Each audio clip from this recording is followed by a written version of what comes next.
Okay, so let's start the panel discussion. My first question now is to Mr. Buddhadev Chakravarti.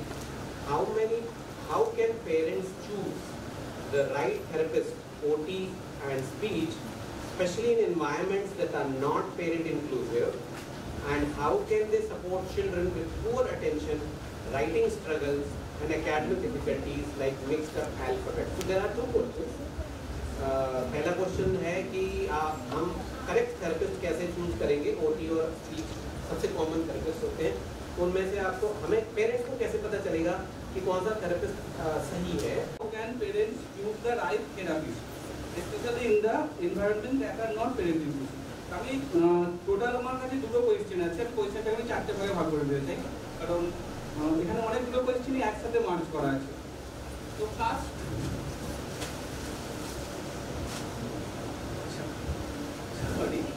আচ্ছা, এটা আমি দেখাতে চাই, এটা আমার মেয়ের জামা, না এটা আমার মেয়ের জামা। আচ্ছা, এটা কার কার জন্য ফিট হতে পারে, মানে কে কে পড়তে পারে?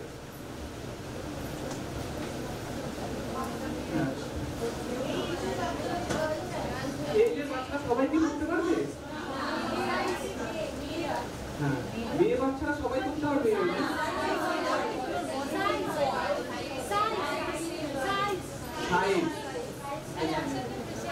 ওকে, তার মানে এক নম্বর হচ্ছে প্রথমেই আমরা যেটা ভাগ করে নিয়েছি যে এই জামাটা এই বয়সের বাচ্চারা পড়তে পারবে, নম্বর 1 পয়েন্ট। ঠিক আছে, এবং একই এই জামাটা ওই বাচ্চারা পড়তে পারবে যাদের সাইজ হচ্ছে সেম। ঠিক আছে, একটা 20 হতে পারে, 21 সাইজ হতে পারে, 22 হতে পারে, যাদের সাইজ সেম তারাই পড়তে পারবে। সুতরাং মানে আমরা একটা যখন জামার ক্ষেত্রেও যখন আমরা দেখি যে প্রত্যেকের জন্য আলাদা আলাদা সাইজের দরকার হওয়ায়, আমরা যখন কোনো একটা থেরাপি চুজ করব, একই সাইজ সবার জন্য ঠিক হতে পারে না। সুতরাং আমাদের যে ওয়েস্ট বেঙ্গলে আমাদের মানে রিসেন্ট আমরা বেশিরভাগ থেরাপি সেন্টারে যদি দেখি, থেরাপি সেন্টারে দেখা যাচ্ছে কি প্রত্যেকটা বাচ্চা তাদের জন্য একটাই থেরাপি প্রসিডিউর আসছে, তারা পরপর অ্যাক্টিভিটি করছে এবং সে বেরিয়ে যাচ্ছে। That means one size fits all. ঠিক আছে, কিন্তু একটু আগে আমাদের স্যার যেটা এক্সপ্লেন করলেন যে উই আর নিউরোডাইভার্জেন্ট এবং আমাদের প্রত্যেকেরই আলাদা আলাদা বেসিক নিডস আছে। সুতরাং আমরা কোনোভাবেই একই থেরাপি প্রত্যেকটা বাচ্চার জন্য কিন্তু আমরা মানে অ্যাপিল করতে পারি না, বা একই থেরাপি প্রত্যেকটা বাচ্চার জন্য করতে পারে না। তো ফার্স্ট আমার যে কোয়েশ্চেনটা আছে যে how can parents choose the right therapist? আমার রাইট থেরাপিস্ট হতে গেলে অবশ্যই সেই থেরাপিস্টের সেই নলেজটা থাকতে হবে যার ইচ চাইল্ডের প্রতি ইন্ডিভিজুয়াল প্ল্যান করার ক্ষমতা আছে। ওকে, তাহলে ফার্স্ট আমি যদি পয়েন্টগুলো মেনশন করি, ঠিক আছে,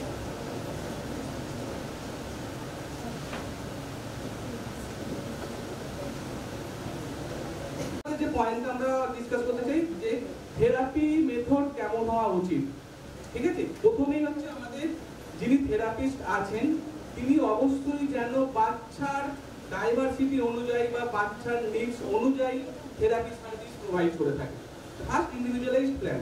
সেকেন্ড, আমরা আমাদের যখন আমরা যাই কোনো একটা থেরাপি সেন্টারে, আমরা কি প্রত্যেকে জিজ্ঞেস করি যে আমার কোয়ালিফিকেশনটা কি, বা আমরা কি সেটাতে কোনো রিসার্চ করে থাকি? আপনারা বলুন, আমাদের এখানে অনেকেই মোস্ট অফ দ্য পেরেন্টসকে যারা আমার চেনা প্রায়, আমরা কি প্রত্যেককে আজ করে থাকি? করি না। আমরা কি দেখি যে আমাদের এখানে একটা কাজ করে ব্যান্ড ওয়াকে লাগছে, মানে প্রত্যেকে যখন থেরাপি করতে যাচ্ছে, একজন একজন যখন বানাচ্ছে, আমরা সবাই ছুটছি, সে অ্যাকচুয়াল তার ব্যাকগ্রাউন্ড কি, সে অ্যাকচুয়ালি থেরাপিস্ট কিনা সেটাও কিন্তু আমরা অবজার্ভ করি না। ঠিক আছে, তো আমার নেক্সট পয়েন্ট হচ্ছে একজন থেরাপিস্ট, অকুপেশনাল থেরাপিস্ট হতে গেলে মিনিমাম কোয়ালিফিকেশন কি দরকার? অবশ্যই কোয়ালিফিকেশন ডিপেন্ডস করে, বিকজ আমি যদি কোনো একটা বিষয় সম্বন্ধে নলেজেবল না হই, তাহলে কিন্তু আমি প্রপার থেরাপি সার্ভিসটা প্রোভাইড করতে পারবো না। তো ফার্স্ট হচ্ছে আমার কি নলেজ লাগে, একটা থেরাপিস্টের, অকুপেশনাল থেরাপিস্টের মিনিমাম কোয়ালিফিকেশন কি হওয়া দরকার। তো মিনিমাম কোয়ালিফিকেশনের কথা যদি আমরা বলতে যাই, তাহলে প্রথমে আমাদের মাথায় রাখতে হবে যে একজন অকুপেশনাল থেরাপিস্ট তার মিনিমাম বিওটি কমপ্লিট করতে হয়। BOT means bachelor's in occupational therapy. মানে বিওটি কমপ্লিট করার জন্য তাদের কিছু ইনস্টিটিউশন থাকে, যে ইনস্টিটিউশনগুলো অবশ্যই অ্যাওটা রিকগনাইজ হতে হবে। ঠিক আছে, অ্যাওটা বলতে all India occupational therapy association. ঠিক আছে, এবং ওদের একটা বোর্ড হয় যেখান থেকে রিকগনাইজ করা, সেখানে বলা হয় অ্যাকো। স্যার ঠিক তো, অ্যাকো এই তো বোর্ড কা নাম অ্যাপ্রোচ है तो बोर्ड ऑप्शन थेरेपी के लिए जो रिकमेंडेशन देता है बोर्ड अप्रोच है तो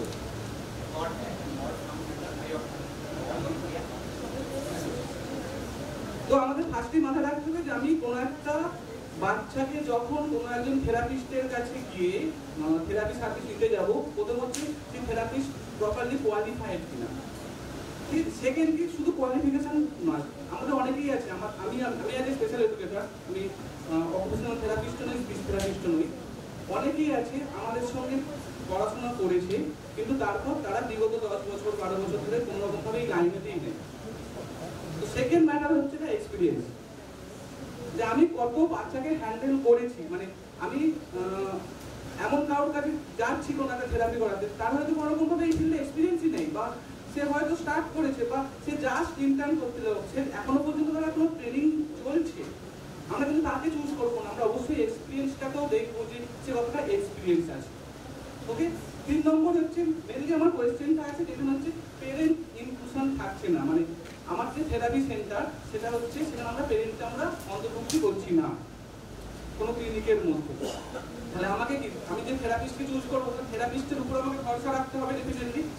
হ্যাঁ, তাহলে যে থেরাপিস্টকে আমরা চুজ করছি সে যখন অ্যাসেসমেন্ট করছে, মানে বেসিক্যালি আমার প্ল্যান করতে গেলে আমাকে অ্যাসেসমেন্ট করতে হবে, এবং সে যখন কোনো একটা অ্যাসেসমেন্ট করছে অবশ্যই এটা মাথায় রাখতে হবে যে সে অ্যাসেসমেন্টটা বাচ্চাকে কেন্দ্র করে করছে কিনা। মানে বাচ্চার স্ট্রেংথ, নিডস এবং বাচ্চা কতটা সেখানে হচ্ছে অ্যাডজাস্ট করতে পারবে তার এনভায়রনমেন্ট, এবং অবশ্যই সে পেরেন্টসকে কোলাবোরেটিভ ওয়েতে অ্যাকসেপ্ট করছে কিনা। মানে আমাদের সবসময় মাথায় রাখতে হবে যে থেরাপিস্ট যেন পেরেন্ট সেন্ট্রিক হয়, পেরেন্টের সঙ্গে কোলাবোরেট করে প্ল্যান তৈরি করে। কারণ আমরা থেরাপি শুধুমাত্র একটা সেন্টারে গিয়ে করাই না, আমরা তার সাথে সাথে হোম বেসড থেরাপিও দিয়ে থাকি। সেখানে যদি আমরা পেরেন্ট সেন্ট্রিক থেরাপি না প্রোভাইড করি তাহলে কিন্তু একটা ডিফিকাল্টিজ আসতে পারে। ঠিক আছে, আমরা 3টে জিনিস মাথায় রাখলাম। প্রথম হচ্ছে আমাদের অবশ্যই যেন নিড বেসড থেরাপি প্রোভাইড করা হয় এবং ইন্ডিভিজুয়ালাইজ প্ল্যান করা হয় প্রত্যেকটা থেরাপির জন্য, যার যে জায়গায় ইস্যু আছে সেই জায়গায়। দ্বিতীয় হচ্ছে কোয়ালিফিকেশন, 3 নম্বর হচ্ছে পেরেন্টদের সঙ্গে কোলাবোরেশন। 4 নম্বর যে পয়েন্টটা আমাদের উত্তরিত হবে সেটা হচ্ছে থেরাপি। মানে আমাদের সবচেয়ে যদি রিসেন্ট যদি মডেল দেখা যায়, আমাদের কোন জায়গায় একটা বাচ্চা ইমপ্রুভ করতে পারে যখন সেই থেরাপিটাকে মাল্টিডিসিপ্লিনারি অ্যাপ্রোচ মডেল ফলো করে। মাল্টিডিসিপ্লিনারি অ্যাপ্রোচ বলতে আমরা কেউ কিছু মানে জানেন না? What is multidisciplinary approach? আমরা কি কেউ পরিচিত ওয়ার্ডটার সঙ্গে মাল্টিডিসিপ্লিনারি অ্যাপ্রোচ? মাল্টিডিসিপ্লিনারি অ্যাপ্রোচ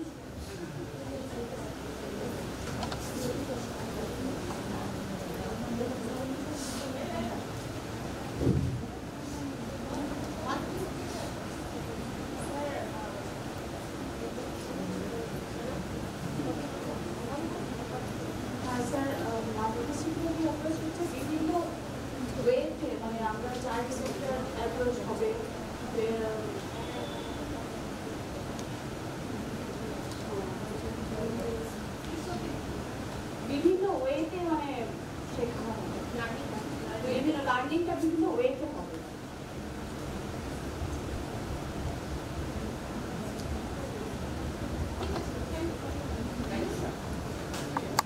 জিনিসটা কি, এটা চাইল্ড, ঠিক আছে? চাইল্ডকে আমরা একজনকেও থেরাপি আমরা প্রোভাইড করি না, আমরা প্রত্যেকে বিভিন্ন জন যারা যেটা স্পেশালাইজড আছে তারা প্রত্যেকে তাকে একটা থেরাপিউটিক ইন্টারভেনশন দিচ্ছে। ঠিক আছে, স্পেশাল এডুকেশন যদি এডুকেশনাল ইন্টারভেনশনের মধ্যে পড়ে, ঠিক আছে? এবং প্রত্যেকে যে থেরাপিটা চাইল্ডকে দিচ্ছে প্রত্যেকের সঙ্গে inter connected. That is the multidisciplinary approach, যেখানে আমরা প্রত্যেক ডিসিপ্লিনারি থেকে যারা যারা থেরাপিস্ট আছে প্রত্যেকের সঙ্গে ইন্টার কানেক্টেড হয়ে একটা কেসকে প্রেজেন্ট, মানে একটা স্টুডেন্ট বা চাইল্ড যে এলো স্পেশাল নিডস, তার জন্য কি কি প্রয়োজন সেটা তাদের মধ্যে একটা কোলাবোরেটিভ অ্যাপ্রোচে কাজ করে ডিসিশন নিয়ে যখন কোনো থেরাপি প্রোভাইড করা হচ্ছে। সুতরাং মাল্টিডিসিপ্লিনারি অ্যাপ্রোচ কি সেখানে কাজ করছে সেটা আমাদের মাথায় রাখতে হবে, যে আমার বাচ্চার জন্য কি যে যে থেরাপিস্টরা আছে এবং যে যে সার্ভিস প্রোভাইডাররা আছে তারা কি প্রত্যেকের সঙ্গে কোনো নেটওয়ার্ক লিঙ্ক করছে। যদি নেটওয়ার্ক লিঙ্ক করা যায় অবশ্যই সেখানে বাচ্চার ডেভেলপমেন্ট প্রোগ্রেস এবং ডেভেলপমেন্ট হওয়াটা বাধ্যতা, মানে হতে হবে। হয়তো বাচ্চা আমাদের তো চেঞ্জিং হয় যদি নিউরোলজি বা কিন্তু ডেভেলপমেন্ট বা প্রোগ্রেস কিন্তু হবে। যা পয়েন্ট হচ্ছে মাল্টিডিসিপ্লিনারি অ্যাপ্রোচ আমরা ব্যবহার করতে পারি। সেই মাল্টিডিসিপ্লিনারি অ্যাপ্রোচ ব্যবহার করা হচ্ছে কিনা থেরাপি সেন্টারে সেটার দিকে নজর রাখা। ওকে, নেক্সট আমাদের ওটিতে মানে আমাদের এরকম কোয়েশ্চেন যাবে যে স্যার আমি তো সেন্সরি ইন্টিগ্রেশন থেরাপি করাবো কিন্তু আমরা তো এখানে তো ওটি করাই, মানে এই কোয়েশ্চেনটা আমরা অনেক সময় পেয়ে থাকি যে সেন্সরি ইন্টিগ্রেশনের জন্য তো ওটি করায়, ঠিক আছে, বাট এখানে তো সেন্সরি ইন্টিগ্রেশন থেরাপি হয় না। অবশ্যই সেন্সরি ইন্টিগ্রেশন থেরাপির জন্য আলাদা আলাদা বিদেশে অবশ্যই আলাদা আলাদা মডিউল কোর্স হয়, কিন্তু একজন ওটি অকুপেশনাল থেরাপিস্ট মানে অনেকে আবার ভাবে শুধু অকুপেশনাল থেরাপিস্ট মানে শুধু সেন্সরি ইন্টিগ্রেশন থেরাপি করা আর অন্য কোনো থেরাপি তার সঙ্গে যুক্ত নয়। Sensory integration therapy occupational therapy কাজে যাচ্ছে সেন্সরি ইন্টিগ্রেশন থেরাপি করতে, কিন্তু ওটি রোলটা কিন্তু শুধুমাত্র সেন্সরি ইন্টিগ্রেশন থেরাপি প্রোভাইড করা নয়। ওটি রোলের মধ্যে এডিএল ট্রেনিং যেমন করে ঠিক সেরকমই ফাইন মোটর ডেভেলপমেন্টও করে, যেখানে আমাদের হ্যান্ড রাইটিং স্কিল থেকে শুরু করে সব কিছুই আছে। ঠিক সেরকম কগনিটিভ স্কিল যেটা আমাদের এক্সিকিউটিভ ডিসফাংশন যেটা দেখা যায়, আমাদের আগের লাস্ট ইয়ারিং হচ্ছে ওর উপরই সেমিনার হয়েছে, যে এক্সিকিউটিভ ডিসফাংশনটার জন্য যে ম্যানেজমেন্ট আছে সেই স্কিলগুলো যেমন পড়ে, ঠিক সেরকমই সেন্সরি ইন্টিগ্রেশন থেরাপিও পড়ে বা সেন্সরি প্রসেসিং ডিসঅর্ডারের জন্য কি থেরাপি প্রোভাইড করতে হবে সেটাও পড়ে। সুতরাং এটা নয় যে সেন্সরি ইন্টিগ্রেশন থেরাপি কেবলমাত্র ওটি করায় বা শুধুমাত্র ওটি মানে সেন্সরি ইন্টিগ্রেশন থেরাপি নয়, ওটি রোল কিন্তু আমাদের অনেকটাই ব্রড। সুতরাং আমরা এটা মাথায় রাখবো যে কোনো একটা জায়গায় যাচ্ছি যখন, কোনো একটা সেটআপে বা কোনো একজন থেরাপিস্টের কাছে যাচ্ছি যখন, সে প্রত্যেকটা এরিয়া সম্পর্কে অ্যাওয়ার কিনা। ওকে, তো ফার্স্ট আমরা ওটি আমার কোয়েশ্চেন অনুযায়ী হচ্ছে ওটি অকুপেশনাল থেরাপির জন্য আমাদের কি কি প্রয়োজন, অকুপেশনাল থেরাপির জন্য আমরা কেমন একজন প্র্যাকটিশনার খুঁজবো সেটা আমরা কিভাবে দেখবো। এই ব্যাপারে কারোর কোনো কিছু ডাউট আছে বা কোনো কোয়েশ্চেন বা কোনো কিছু আমি ভুল বললাম মনে হচ্ছে, কারণ as it is interactive session হতে পারে আমি কোনো কিছু মনে হচ্ছে যে আমার কথাটা যুক্তিযুক্ত নয়, আমরা কিন্তু সেটা বলতে পারি।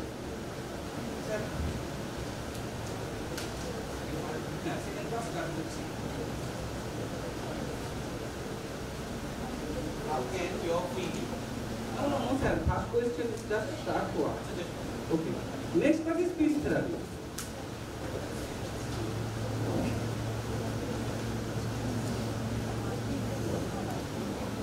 কিভাবে আমরা স্পিচ থেরাপি চুজ করব, ঠিক আছে? আমাদের ওটির যেটা আমাদের ওটির যে বোর্ড অ্যাওটা বোর্ড যদিও গভর্নমেন্ট স্বীকৃত নয় এখনো পর্যন্ত, সেই কারণে অনেক সময় ম্যালপ্র্যাকটিস হওয়ার চান্স থাকে এবং হয়। আমাদের ওয়েস্ট বেঙ্গলে বেসিক্যালি হয়ে থাকে ম্যালপ্র্যাকটিস। অনেকেই occupational therapy without occupational therapist just practice করছে, কিন্তু তারা বড় বড় ক্লিনিক খুলে চালাচ্ছে, এটা হচ্ছে কন্টিনিউয়াসলি। বিকজ তার জন্য কিন্তু এখনো পর্যন্ত আমরা কোনো রকম প্রপার ল বা কোনো পানিশমেন্ট যেটা আমরা কিন্তু আনতে পারিনি, তার কারণে কিন্তু ওটি বা ফিজিওথেরাপিতে ম্যালপ্র্যাকটিস হয়ে থাকে, ঠিক আছে? কিন্তু স্পিচ থেরাপির কথা যদি বলা হয়, স্পিচ থেরাপিও কিন্তু RCI সার্টিফাইড হয়। স্পিচ থেরাপির জন্য কিন্তু একটা RCI recognised board, RCI certification দরকার, এবং যেখানে শুধু একমাত্র কোনো ডিপ্লোমা বা বিএ স্পিচের উপর ডিপ্লোমা বা বিএড করছে তারা কিন্তু কোনো রকম ভাবে স্পিচ থেরাপিস্ট নয়। মানে আমরা অনেক সময় গুলিয়ে ফেলি যে BEd in special education in hearing impairment, sorry এখন হিয়ারিং ডিসেবিলিটি বলা হচ্ছে, হিয়ারিং ডিসেবিলিটি, দ্যাট মিনস সেও স্পিচ থেরাপিস্ট, এবং তার কাছে আমরা স্পিচ করাচ্ছি। আমরা অনেকেই হোম বেসড স্পিচ করিয়ে থাকি যে ও তো হিয়ারিং এর উপর করবে, স্পিচ করাই না, কি অসুবিধা আছে সব জানি, কিন্তু সেটা কিন্তু নয়। স্পিচ থেরাপিস্ট মানে কিন্তু তারও একটা মিনিমাম কোয়ালিফিকেশন থাকতে হবে, যেটাকে আমরা বলছি BSSLP, bachelor's in audiology speech language pathology. Minimum এই কোয়ালিফিকেশনটা দরকার, এবং এই কোয়ালিফিকেশনটার পর সেখান থেকে আমরা RCI সার্টিফিকেশন পেয়ে থাকি, ঠিক আছে? তাহলে ফার্স্ট হচ্ছে আমার কোয়ালিফিকেশন। প্রত্যেকটা থেরাপিস্টের ক্ষেত্রে কোয়ালিফিকেশন ম্যাটার করে। সেকেন্ড, স্পিচ থেরাপিস্টদের ক্ষেত্রে যেটা সবচেয়ে বেশি ইম্পর্টেন্ট জিনিস হচ্ছে ফার্স্ট আমরা কি করব। অবশ্যই কোনো একজন স্পিচ থেরাপিস্টের কাছে যাওয়ার আগে আমাদের কিছু বেসিক ক্রাইটেরিয়া থাকে, মানে আমরা জাস্ট কোনো একটা জায়গায় সার্ভিস দিচ্ছি বা যাচ্ছি, সে সার্ভিস একটা কোনো দিচ্ছে, সেখানেই হয়ে গেল, শেষ, জাস্ট স্টপ, ঠিক আছে? তারপরে বলছে ওর কাছে তুমি রেগুলার গেছি, 6 বছর গেছি, কোনো কাজ হয়নি, ঠিক আছে? আমি কোনো রকম ভাবে যারা কাজ করে তারা রেজাল্ট পায়, কিন্তু যারা কাজ করে না তারা এই কথাটা বলতে চায়, কারণ 6 বছর দিচ্ছে আমার সব থেরাপিস্ট ভাটা, ঠিক আছে? এই জিনিসটা না করে প্রথম হচ্ছে আমার ফার্স্ট টার্গেট হচ্ছে মানে পেরেন্টস হিসাবে যে আইডেন্টিফাই দ্য প্রবলেম, কোন জায়গাটায় বাচ্চার সমস্যা হচ্ছে, ঠিক আছে? আমাদের চিলড্রেন উইথ এএসডির ক্ষেত্রে বাচ্চা কোন মানে সে হয়তো একটা বাচ্চা স্টার্টিং এই আছে, দেখা যাচ্ছে সে তাকে একটা কোনো ডাকা হচ্ছে, তখন একটা সাউন্ড করা হচ্ছে, সে ঘুরে তাকাচ্ছে না, মানে সে এখন রেসপন্ডই করছে না কোনো সাউন্ডে, ঠিক আছে? তাহলে তার কিন্তু বেসিক রিসিপটিভ ল্যাঙ্গুয়েজের স্টার্টিং কিন্তু সেই জায়গা থেকে, ঠিক আছে? মানে আমাকে অ্যাকচুয়াল দ্য প্রবলেমটাকে আইডেন্টিফাই করতে হবে। আমি ওকে বলতে পারি না যে বাচ্চা তাকাচ্ছে না, আচ্ছা ওর তো স্পিচ ডেভেলপ হয়নি, ও তো সেন্টেন্সে কথা বলতে পারবে।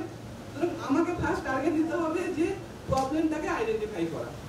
ওকে, নেক্সট হচ্ছে আমি যে স্পিচ থেরাপিস্টের কাছে যাচ্ছি, সেই স্পিচ থেরাপিস্টের যে এনভায়রনমেন্টটা ওটা চাইল্ড ফ্রেন্ডলি কিনা। আমাকে কোনো একটা ঘরে ঢোকানো হলো, সেই ঘরটা এতটাই ছোট, এতটাই মানে আনহেলদি, মানে যেটা ওয়েল ভেন্টিলেটেড নয়, সেখানে গিয়ে বাচ্চা অটোমেটিক কাঁদতে শুরু করে দিল, ঠিক আছে?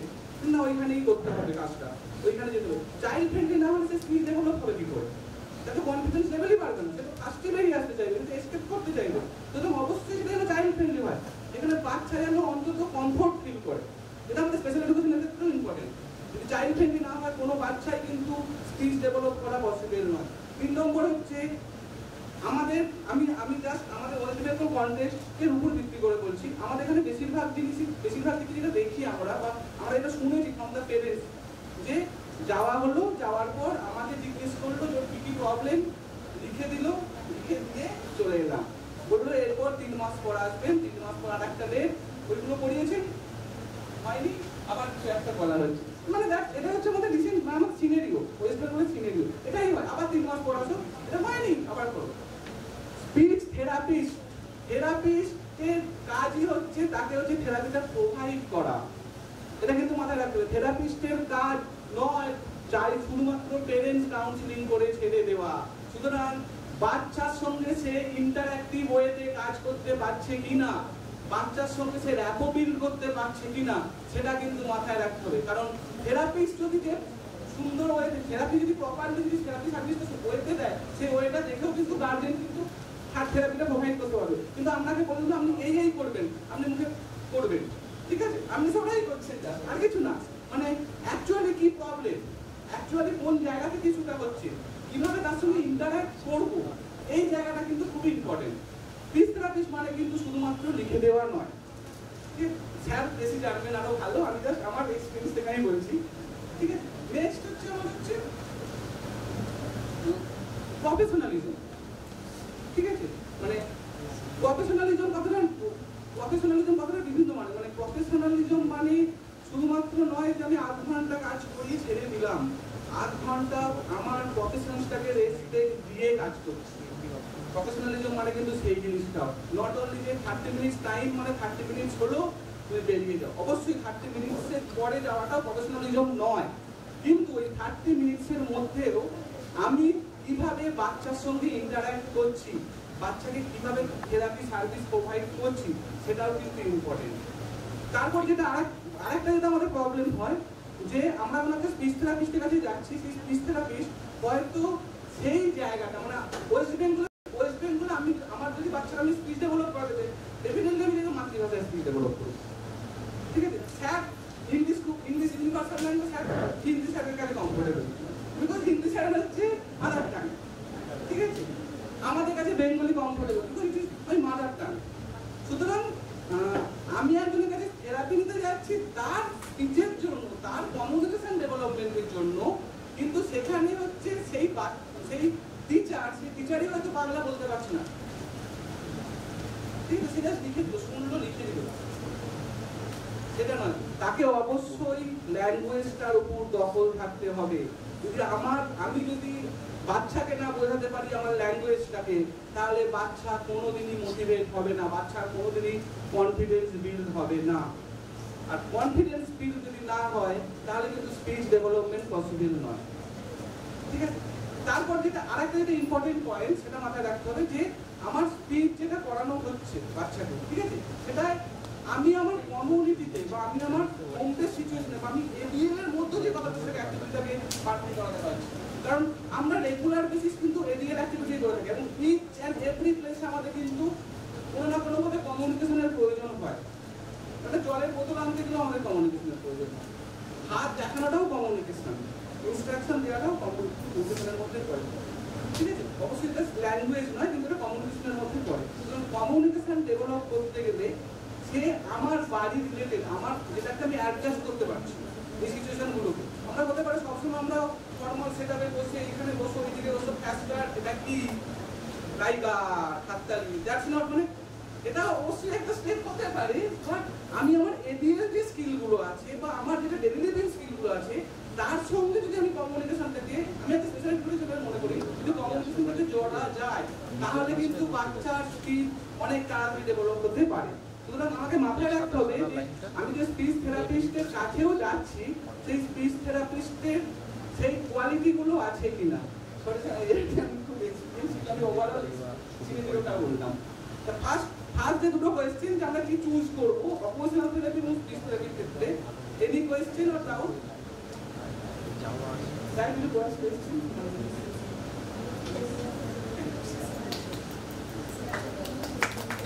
How can special educators support children with poor attention, writing struggle and academic difficulties like mix-up alphabets? Okay, the first হচ্ছে আমার attention। যে আমার যে টপিক আছে চারটি, কিভাবে poor attention ডেভেলপ করবো, কিভাবে রাইটিং স্ট্রাগল হলে একটা বাচ্চা রাইটিং স্ট্রাগলের জন্য কি কি আমার করণীয়, একাডেমিক ডিফিকাল্টিস থাকলে সেটার জন্য কি করণীয়। ঠিক আছে, যদিও এটা অনেকটা লেন্থি, আমি জাস্ট শর্টে ইংলিশটা বলার চেষ্টা করছি। অ্যাটেনশন, আচ্ছা আমরা অ্যাটেনশন মানে কি বুঝি? এটা অনেক স্পেশাল অডিটরও আছে, প্রফেশনালও আছে। অ্যাটেনশন বলতে কি বুঝি?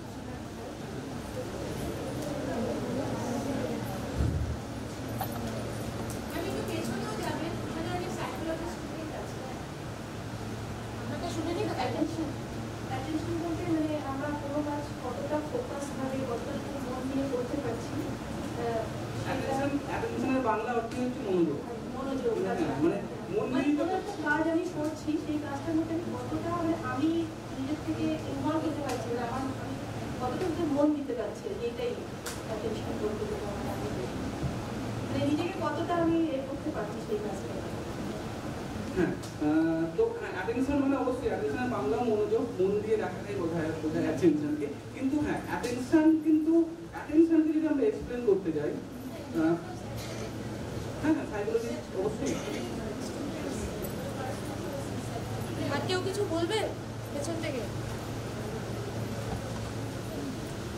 স্যার, যে কাজটা আমরা করছি সেই কাজটা নিজেকে কতটা ডিভোট করতে পারছি? ঠিক আছে, হ্যাঁ অবশ্যই, মানে আমার যে কোনো কাজের উপরে একটা ফোকাসটা অবশ্যই অ্যাটেনশনের মধ্যে পড়ে। তবে আমরা অ্যাটেনশন বলতে যদি আমরা অ্যাটেনশন ডিফিকাল্টিস বুঝতে গেলে হোয়াট ইজ অ্যাটেনশন এটা আমাকে জানতে হবে। অ্যাটেনশন জিনিসটা বরং এসি চলছে না এখন, সবে শুরু করেছে, আমি বুঝতে পারছি না টেনশনে গরম লাগছে। তো বা পাখার একটা কোনো সাউন্ড আসছে, ঠিক আছে, বা সামনের দিকে আমাদের কেউ তাকিয়ে আছে, ঠিক আছে, যাই ভাবতে হয়তো কি লেখা নিতে পারে বা কিছু বলতে পারে, যে কোনো জিনিস হতে পারে। ঠিক আছে, তো এভরিথিং ইজ স্টিমুলি। আমাদের বাইরে আমাদের এনভায়রনমেন্টে যা যা আমরা দেখছি বাইরে, যা যা any object, any human being, any particles, ঠিক আছে, প্রত্যেকটা জিনিসই কিন্তু আমরা স্টিমুলি। এই স্টিমুলি থেকে আমরা কি করছি, থ্রু সেন্সেশন আমরা কি করছি, ইনফরমেশন কালেক্ট করি।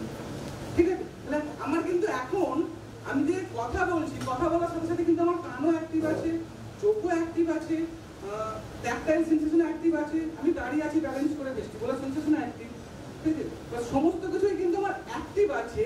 কিন্তু আমি কিন্তু প্রত্যেকটা জিনিসে, মানে আমার এখন পায়ের নিচে কি আছে, আমার কিন্তু একটা মাথা ব্যথা নাই, because I am not concentrating or focusing that object particular. সুতরাং অ্যাটেনশন মানে আমার যে সেন্সেশন হচ্ছে from the environment two stimuli, সেখানের উপর যেটাতে আমি কনসেন্ট্রেট করছি বা যেটাকে আমি স্পটলাইট করছি, দ্যাট ইজ দ্য অ্যাটেনশন। ঠিক আছে, সুতরাং অ্যাটেনশন কিন্তু সেই জিনিসটাই যখন আমি কোনো একটা জিনিসের উপর কনসেন্ট্রেশন করছি, কিন্তু আমার অনেকগুলো সেন্সেশনের মধ্যে সিলেক্টিভলি যেটাকে আমি চাইছি, যেই জায়গাটায় কনসেন্ট্রেশন করতে চাইছি। আমরা তো অনেকে যেমন শোনার কনসেন্ট্রেশন করছেন, কেউ পাশে গল্প করছে সেটাও কনসেন্ট্রেশন করছে গল্পের দিকে। এভরিথিং ডিপেন্ডস অন অ্যাটেনশন, ঠিক আছে? মানে সেই অ্যাটেনশনটা তো গল্প করাটাই, মানে এটা শোনার থেকেও হতে পারে, হতেই পারে, সেটা বলছি না আমি, কিন্তু সেটাও কিন্তু অ্যাটেনশনের মধ্যেই পড়ে। আমি কিসের উপর পার্টিকুলারলি আমরা কনসেন্ট্রেশন করছি, কিসের উপর আমরা স্পট লাইটটা ফেলছি, দ্যাট ইজ দ্য অ্যাটেনশন, ঠিক আছে?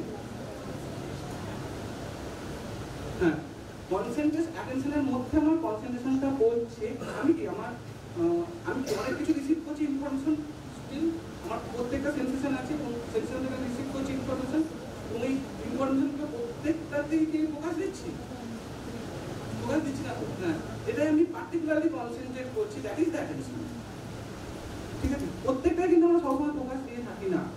হ্যাঁ, বাট আমাদের এএসডি চিলড্রেনদের ক্ষেত্রে অ্যাটেনশন এর ক্ষেত্রে আমাদের কোর অ্যাটেনশন দেখা যায়, ঠিক আছে? তাহলে কোর অ্যাটেনশন দেখা যায় বলতে কি, তারা অনেক সময় কি হয়, তারা দুটো কারণে অ্যাটেনশন দেখা যায়। এক হচ্ছে আইদার তারা পার্টিকুলারলি কোনো একটা স্পেসিফিক অবজেক্টের প্রতি অ্যাটেনশন দিতে গিয়ে বাকি সমস্ত জিনিসকে সরিয়ে দেয়, সেটা হয়তো আমাদের কাছে আনইউজুয়াল, মানে কোনো একটা স্টিমুলের উপর অবজেক্ট বা কোনো একটা স্টিমুলের উপর ফোকাস দিচ্ছে, যেটা হয়তো আমার প্রয়োজন নেই, বাকি জিনিসগুলোকে সরিয়ে দিচ্ছি। সেখানে হয় তাকে আমি ডাকছি, সে শুনতে পাচ্ছে না, অ্যাটেনশন দিচ্ছে না, বা সে কাজ করার সময় করছে না, কিন্তু সে হয়তো পার্টিকুলার কোনো একটা অবজেক্টের উপর অ্যাটেনশন দিচ্ছে, সেটা হতে পারে একটা। দ্বিতীয় হচ্ছে আমি আমার সমস্ত ইনফরমেশন আমার ব্রেনে এসে পৌঁছাচ্ছে, but we can filter out, তার ফলে আমার হচ্ছে ওভারওয়েলমিং হয়ে যাচ্ছে ব্রেন, এবং তার কারণে আমি কোনো কারণে কোনো একটা জিনিসের উপর পার্টিকুলারলি মনোযোগ দিতে পারছি না, ঠিক আছে? তাহলে দুটো কারণেই কিন্তু আমাদের অ্যাটেনশন ডিফিকাল্টিস হতে পারে, যে পার্টিকুলার যে জিনিসটা আমি দিতে চাইছি সেই জিনিসটা অ্যাটেনশন দিতে পারছি না। তাহলে আমাদের এই অ্যাটেনশন ডিফিকাল্টিস হলে আমরা কি বেসিক্যালি কাজ করে থাকি, ঠিক আছে? আমাদের মানে অ্যাজ এ স্পেশাল এডুকেটর আমি অ্যাটেনশন বাড়ানোর জন্য যেটা আমি যেটা মানে বেস্ট মনে করি সেটা হচ্ছে এক মিরর টেকনিক। কোনো একটা আমি আয়নার সামনে দাঁড়ালাম, দাঁড়িয়ে আমি আমার নিজের নাকটাকে টাচ করছি মিররের সামনে, ঠিক আছে? বা আমি তার কপালটাকে টাচ করছি, নিজেকে নিজে টাচ করছি। মিরর ব্যবহার করে কোনো কিছু জিনিসকে হচ্ছে আমি ফোকাস দেওয়া, এটা আমরা ব্যবহার করতে পারি। দ্বিতীয়ত হচ্ছে আমরা অ্যাটেনশনের একটা মাধ্যম হিসেবে, মানে আমরা কিছু কিছু জিনিস আছে, কিছু কিছু অবজেক্ট যেগুলো হচ্ছে ডার্ক জায়গায় সেই আলোটা ফুটে ওঠে, লাইট, ঠিক আছে? ডার্কের মধ্যে যখন কোনো একটা গ্লোজি ভাব আসে, কিছু কিছু আমাদের এলইডি কিছু জিনিস এটাকে নামটা কি বলে বেশ, যেগুলো হচ্ছে ডার্কের মধ্যে ফুটে ওঠে না, কিছু লাইট থাকে, ঠিক আছে? রেডিয়াস টাইপের যে লাইট থাকে, বা আমরা কিছু জিনিস করতে পারি পার্টিকুলারলি, যে যেমন আমাদের রিসেন্টলি একটা এক্সপেরিমেন্ট হচ্ছিল হোয়াটসঅ্যাপ জুড়ে, ঠিক আছে? যে অন্ধকারের মধ্যে জলের মধ্যে আমরা হচ্ছে কোনো একটা ঠিক আছে, অটোমেটিক হচ্ছে, বাচ্চারা ইন্টারেস্টেড, ঠিক আছে? এটা কিন্তু আমাদের যে বাচ্চা কোন জায়গায় ইন্টারেস্টেড, যে কোনো অ্যাটেনশনের জন্য ফার্স্ট কাজ এটা নয় যে আমি কোনো একটা বাচ্চাকে এনে তোমাকে ফর্মবোর্ড দিয়ে বললো তুমি অ্যানিম্যাল পরপর ট্রেতে রাখো, ঠিক আছে? বা অ্যানিম্যালগুলোকে করো, ঠিক আছে? যেটা আমার পারসেপশন স্কিল ডেভেলপ হচ্ছে, অ্যাটেনশন স্কিল কিছু লেখা আছে তো বলতে, ঠিক আছে? এটা কিন্তু ইন্টারেস্টেড পার্ট নয়, ইন্টারেস্টিং পার্ট হচ্ছে বাচ্চা কোন জায়গায় ইন্টারেস্টেড, ঠিক আছে? অবশ্যই চাইল্ড স্পেসিফিক আমাকে স্কিল সিলেকশন করতে হবে, ঠিক আছে? এবার স্কিলগুলো অবশ্যই যেন ইন্টারেস্টিং হয়, ঠিক আছে? আমি জোর করে একটা বাচ্চাকে বিন্দি পেস্টিং করাচ্ছি, অ্যাটেনশনের কাজ প্রচুর কিছু ধরে, একটা বিন্দি পেস্টিং হতে পারে, আমি কোনো একটা ড্রপে করে জল তুলে, কালারফুল জল তুলে নর্মাল সাদা জলে কালারটা ফেললে কালার চেঞ্জ হচ্ছে, সেখানেও অ্যাটেনশনের কাজ হতে পারে, ঠিক আছে? বা আমি কোনো কয়েকটা পাথরকে নিয়ে জলে টুপ করে ফেলছি, জলটা ছিটছে উঠছে, আমি দেখতে চাই, সেটাও কিন্তু অ্যাটেনশনের কাজ করতে পারে, ঠিক আছে? ইট ডিপেন্ডস অন চাইল্ড, মানে আমি চাইল্ড রিলেটেড, শুধুমাত্র টেক ফোর ব্রিদিং বা কোনো সেফ শটার এটাই কিন্তু অ্যাটেনশন হিসাবে কাজ করতে পারে না, ওকে?